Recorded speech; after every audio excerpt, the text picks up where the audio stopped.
There we go. Welcome back, everybody. And as you know, I have been chosen to do the murder mystery of the month this month. My murder mystery I chose was the death of Dino Bravo. And joining me here is Lilith Grimm. Hello.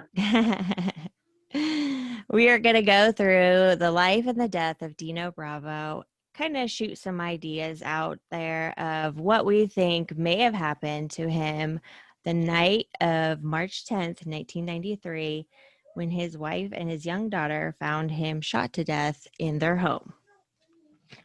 Okay, so to start out, he was born as Adolfo, I believe it's Bricinio, on August. I probably said that wrong. He was born in Italy, so he's Italian. Born in southern Italy on August 6, 1948. His family, his mom and dad, and I believe it was just him, moved him when he was really young to Canada, and he started training as an amateur wrestler at the age of 12. Now, that seems pretty young to me. I don't know, how old were you when you first started wrestling? Me? Yes. I was 26. Okay, 26. Were So you I'm even? old. Yeah, no, you're not. Were you even thinking about wrestling at age 12? Because I don't think I was thinking about my future when I was 12. No, when I was 12, I wanted to be a marine biologist. Mm. Wow, that's really cool though. That's a pretty big that's a pretty big accomplishment. That's really cool. So yeah, he started at the age of 12, pretty young. In 1970, that's where he first came up with his name. He trained with, I think it's Gino Brito, and they were in a tag team together for a while. And it was said that Gino was also his cousin. So when they were in a tag team together, they were a tag team of cousins. In the late 70s, he started getting big enough to do singles in Montreal. That's where let's see, he won the new Canadian heavyweight title in December 1978. And also the same year, he won the WWF World Tag Team title from, let's see, Professor Tonka and Mr. Fuji. So that was pretty cool. Then in late of 78, he lost the tag team title in Canada, unfortunately. In the 80s, it seemed like he teamed up with Haku, but it didn't seem to go very well. They didn't have very many matches there. And in 86, he was supposed to headline a card actually against Hulk Hogan, but the match was canceled because it was supposed to be in Canada, and they didn't want the Canadians to be cheering for Dino Bravo over Hulk Hogan. So when he Which they found probably this, would have. absolutely. And when he found this out, he was like, fuck this, I'm out. So he left after finding all that out. And he then returned to the WWF, or World Wrestling Federation, late in 86. And when he did, he came in with a whole new look. He was noticeably more muscular, and he dyed his hair bleach blonde, which he was Italian, so of course it was pretty dark brown. And he became I think he also became a heel. Yeah, he started working as a heel then. He also became part of a group along with Greg the Hammer Valentine and Brutus Beefcake. So he was kind of in that whole group together. After WrestleMania 3, though, he teamed up with Greg Valentine to create a tag team, like Dream Team. And that's where he started getting like a pretty big push there. So that's when I think he started getting a lot more notice and becoming quite a bit bigger. Big enough that during that time he was able to return to singles matches. Um, and I think, yeah, he was still, you know, doing his bleach blonde hair. And now he was doing more like strongman stuff rather than his technical, usual wrestler stuff. No, okay. So, yeah, and I was kind of confused by that because they said when he first started out and in most of his tag teams, he was a technical wrestler, but then now he was switching over to like a strongman gimmick. Do you know Yeah, the difference? so I do, being a Okay, strongman good. with myself. Oh, nice. Okay, good. Yeah, so like the technical wrestler would be somebody that you see they come in and they do more of like a more amateur style wrestling, like actual grappling. Um, you can see that they think more, and that their wrestling style is more um more on the mat and all that. And then, Yeah. you know, strongman or powerhouse style is I'm bigger than you, Yeah. so I'm going to pick you up and put you down. Yes. Nice. Is that your favorite? It is my favorite. I do enjoy throwing people. Yeah, absolutely. It seemed like so did Dino Bravo. He actually switched his finishing move was changed from a more technical one, the airplane spin. Okay. Now in the strongman gimmick, it was a sidewalk slam. Oh, I do So love a what's the good sidewalk difference slam. between those? Yeah, what does that even look like? So the airplane spin is you get the person up on your shoulders in a fireman's carry Okay. and you spin them around. Okay. Um, it's it makes you very dizzy, Does and it? it takes a I lot bet. out of you, honestly. Like taking that move. I've taken it. Oh, who did I take it? I took it from Damon Ace once at training, and that I was like, wow, like I'm dead. I'm exhausted. That was awful. But yeah, and then so the sidewalk slam. It's more of what you'd expect, like a big beefy person to do. Yeah, You know, it has the word slam in the name, so you pick absolutely. them up and you put them down. That's right. Do you ever do that? You ever do the I do sidewalk I do slam? sidewalk slams every now and then. That's not really like my favorite slam to do, but Right. I just enjoy slams in general, so I'll do them from every now and then.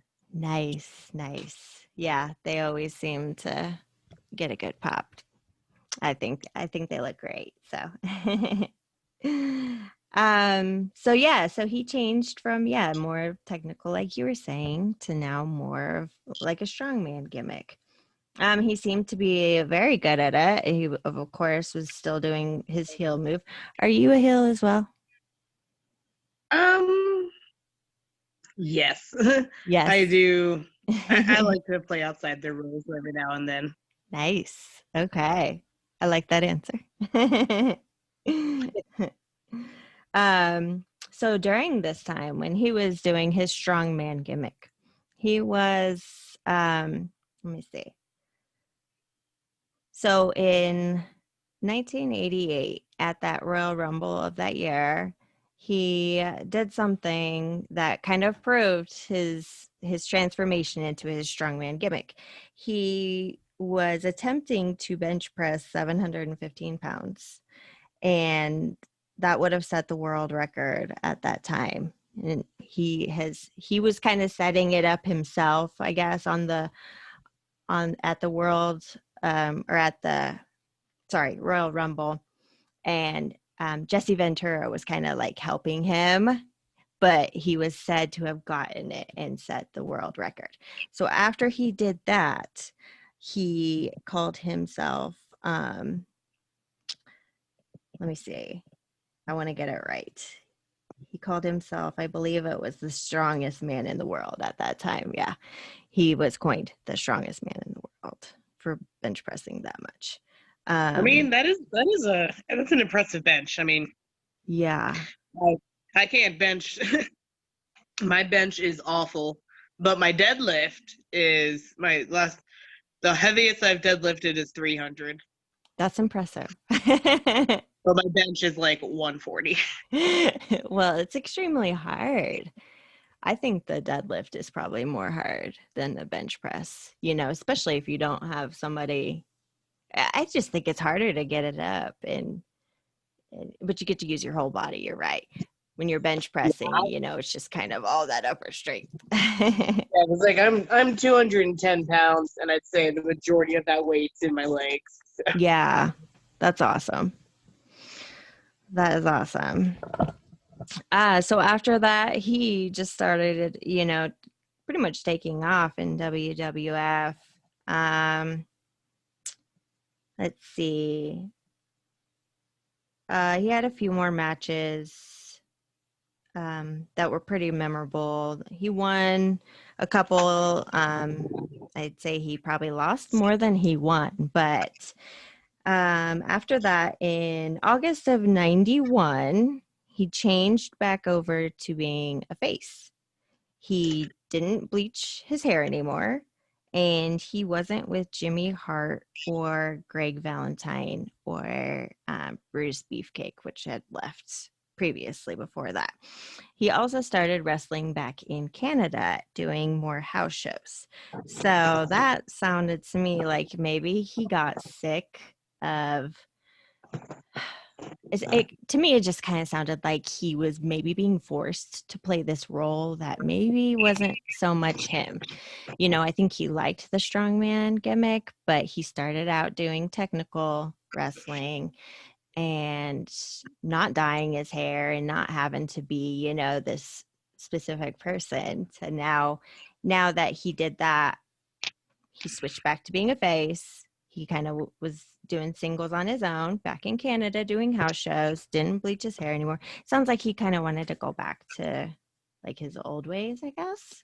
And I can see that, being the quote unquote heel. It's difficult because you don't get the accolades, you don't get the praise. The crowd obviously doesn't like you because you're you're cheating. You're going outside the rules. So Yeah. you don't get the praise of the crowd. But for me personally, I enjoy it because I get the satisfaction of hurting people. So You that's like its that, own huh? reward in itself. But I can understand that some people they like the praise and they like the crowd being cheering their name. Yeah, absolutely. And I could see that everybody who knew him said that he was loved by everybody and just the sweetest person ever. He was this big, strong guy, but he would always help people out in a pinch. And he was just, took time to talk to people whenever, they just needed somebody to listen to him. So it sounds like, maybe he was just kind of sick of the whole thing, wanted to go back to being a little more of himself. So let's say he was doing more house shows back in Montreal as a face. He faced against the Mountie, which I thought was kind of funny because he's from Canada as well. Isn't he supposed to be like the big Canadian one? So I'm guessing the Mountie was a heel at this time while Bravo was a face. So I wonder how that worked in Canada. That seems kind of weird to me, like who I they mean, cheer he's for. basically just a police officer, so Yeah, that's true. That's I true. So, imagine yeah, that's a good point. That's a good the point. crowd So, out there saying heck the Mounties. yeah, yeah, I know. When I first saw him, I was like, what is this? Like, that's what Canada picked for their main like person. I thought it was hilarious. He was facing up against the Barbarian as well in those house shows. So obviously, as a face against those two, we just talked about how that would work out. His final match ever was against Colonel Mustafa. No, Okay. Mustafa. Yes, I did say that right. Mustafa. Do you know who that is? Yeah, that name does ring a bell. I don't know much about him or where he's from. He did lose, or sorry, it wasn't against Colonel Mustafa. He teamed up with Colonel Oh, Mustafa okay. to face the Legion of Doom in I do England. love the Legion of Doom. I know. Yes. That's they're the best tag team, I think. So they lost. Dino Oh, of course Bravo they love. and Colonel Mustafa, of course, lost to the one and only Legion of Doom. That was in Sheffield, England, his last show. And after that, he left WWF and he retired after that whole European tour and obviously that show. He went home to Canada where he helped to train up and coming Canadian wrestlers in Montreal. So while he was doing that, he obviously was not making enough money to support his created lavish lifestyle. Um, he was married, he had one daughter, lived in a huge house, drove nice cars, the whole pro wrestler dream, pretty much. Um, and then it all abruptly came to an end, um, like we said earlier, on March 10th in 1993. So, on that evening, it had been snowing in March, Canada, still going to be snowing quite a Yeah. bit up there. So, his wife and his daughter had left to um, go to the wife took the daughter to some dance. I think she was doing like ballet lessons or something. So they left to take, or she left to take the daughter to her dance lessons. He was just going to stay home. I think he had worked that day, and by worked, it was kind of questionable about what he was doing. So I'll get to that in a Yeah. moment. Yeah. I've read up a little bit about that. Yeah. Yeah. So he stayed home that evening and was gonna watch a hockey game. Well, when the wife and daughter returned, they found him where he was sitting in his recliner, but he wasn't moving because he had been shot execution style 17 times, 7 in the head and 10 in the torso, by a semi-automatic 22, which I'm thinking probably had a silencer on it because no neighbors reported anything. Good aiming with the semi-auto. Yeah, that's kind of weird. And if you see like some of the crime scene footage, his neighbors weren't that far away. I mean, he kind of lived in Yeah. like a cul-de-sac. So it wasn't, like he lived 10 miles away from his neighbor. They lived. Yeah, like somebody definitely heard it. Yeah, yeah, to be shot 17 times, um, somebody had to have heard something, especially in like I said, a cul-de-sac. And Or at it was least the police snowing don't know outside, how quiet it is when it snows, so I don't buy the fact that nobody didn't hear anything. The police say they didn't find any footsteps outside of the house, even though it had just snowed. So that was always questionable. it. Yeah, that's Um, sus. I don't know if they just missed it or what happened. Um, so he wasn't, like I said, he wasn't making as much money as he was, of course, when he was doing tag teams against the Legion of Doom. So he, his wife's uncle, his name was Vic Catroni, and he was a member of the Catroni crime family. He is said to have offered to give him a job smuggling cigarettes, illegal cigarettes, and selling them to Native Americans on the border. And of course, the Native Americans absolutely loved Dino Bravo and they loved wrestling. They were all fans. So, it was huge. It was key for them making, all that money with him. Plus he was huge. So, he was kind of like an intimidator and an Literally that, enforcer. yeah.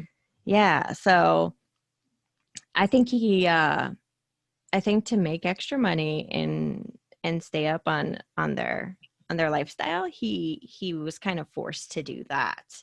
Um, Also, that night on March 10th, there was no sign of a struggle. There was no robbery. Like I said, there was no footprints outside in the snow. There was no forced entry. So it left everybody wondering who the hell shot him. Um, Yeah, he had to have known the person. right. Yeah. And I always thought that that was key. There was large amounts of money, cash, left in his house that was untouched. So, and his safe, which only one other person knew the combo to, was found open, but nothing was taken Uh-huh. out of it. So, um, my first theory after hearing all of that was that it was a hit from somebody within the organized crime family. Um, Or maybe a rivaling one. yeah, or a rival. There was also said to be a coke dealer that he was In also, Deadpool. yeah, getting involved with. And there was this $400,000 deal that was botched where the cops found out Ooh. and raided it before the product was even pushed. So after that happened, there was a lot of finger pointing. And that's when Dino Bravo started saying to his friends that his life was in danger and, he felt like something was going to happen to him. And And it did. long behold, he gets found shot execution style a week later. So, that another theory was that the coke dealer maybe came to talk to him.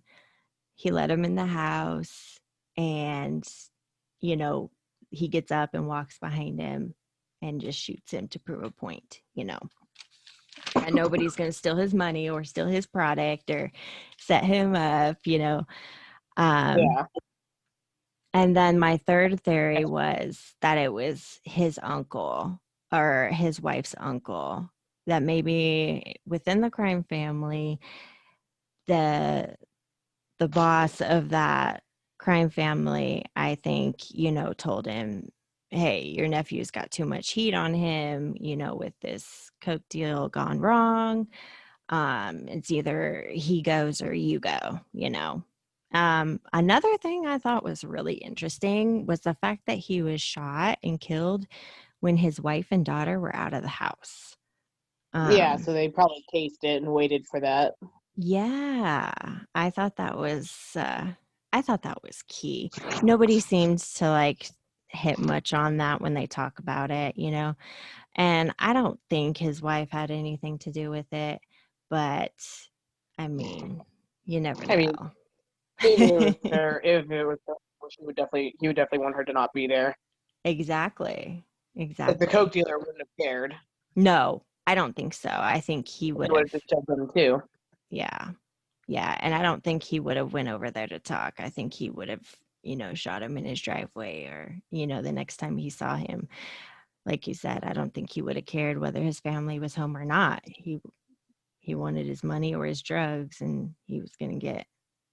And then if he would have, and the fact that they left the money there, Yeah. that kind of aims a little bit more to it being the uncle, because leaving it open means Mhm. that the wife can get to it now. That's true. Yeah, that's a good point. I didn't even think about that cuz yeah, they said only one other person knew the combo and I don't think it was his wife. So, Yeah, so that's a now good she had point. access to all that money. So Yeah. maybe it was her. Maybe she puts the Mhm. hit on him.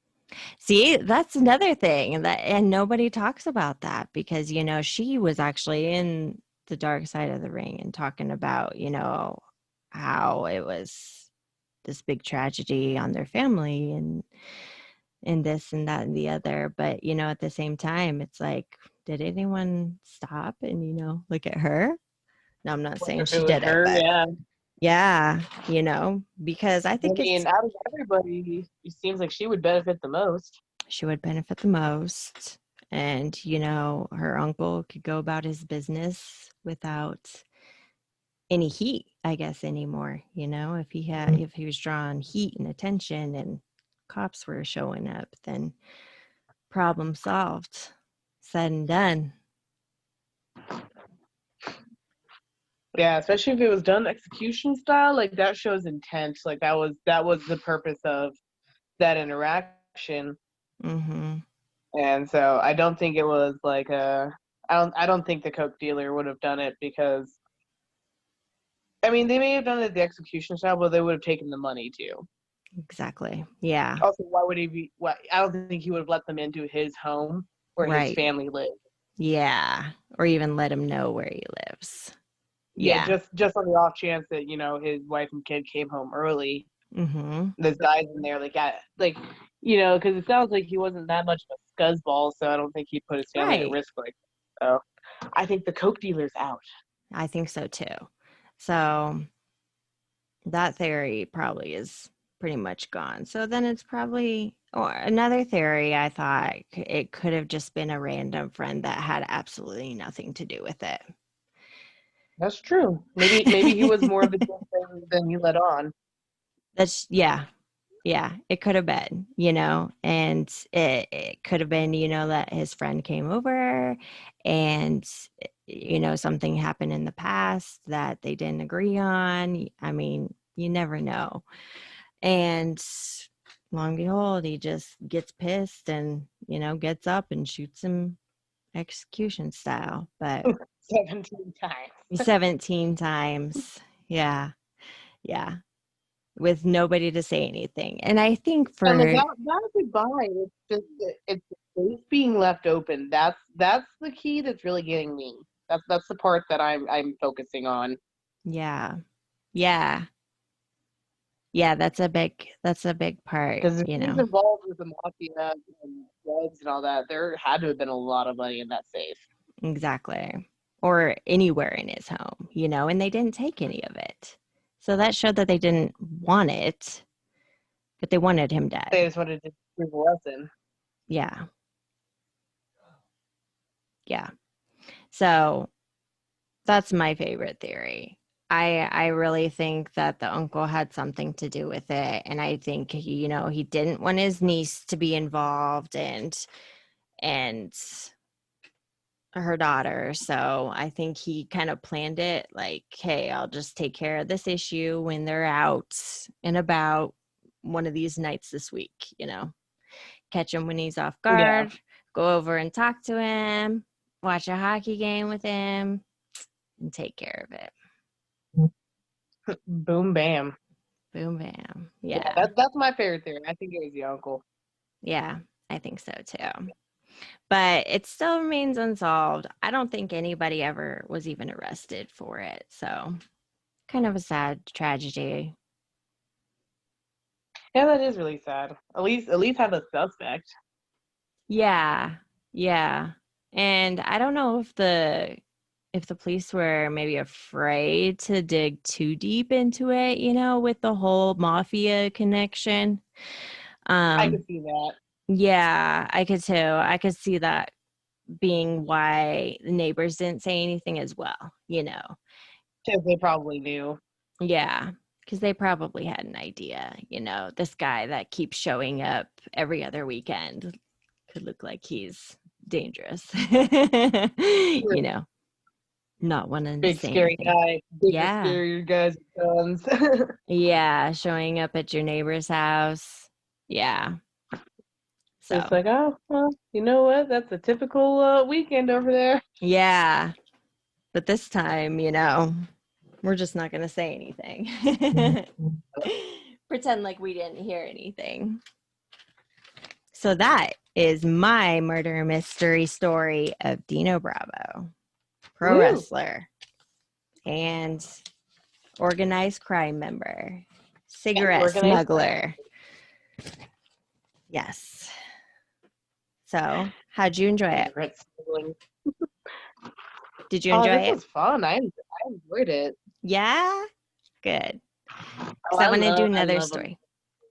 I do too. I love murder mysteries. I kind of like it better when you can figure out who actually did it, though. Huh? Well, yeah, fair. No, do you want me to stop? Okay, yeah.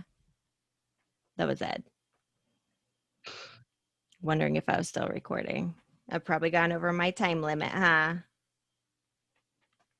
Okay, well, I'm gonna stop recording this. You can stay on the other line.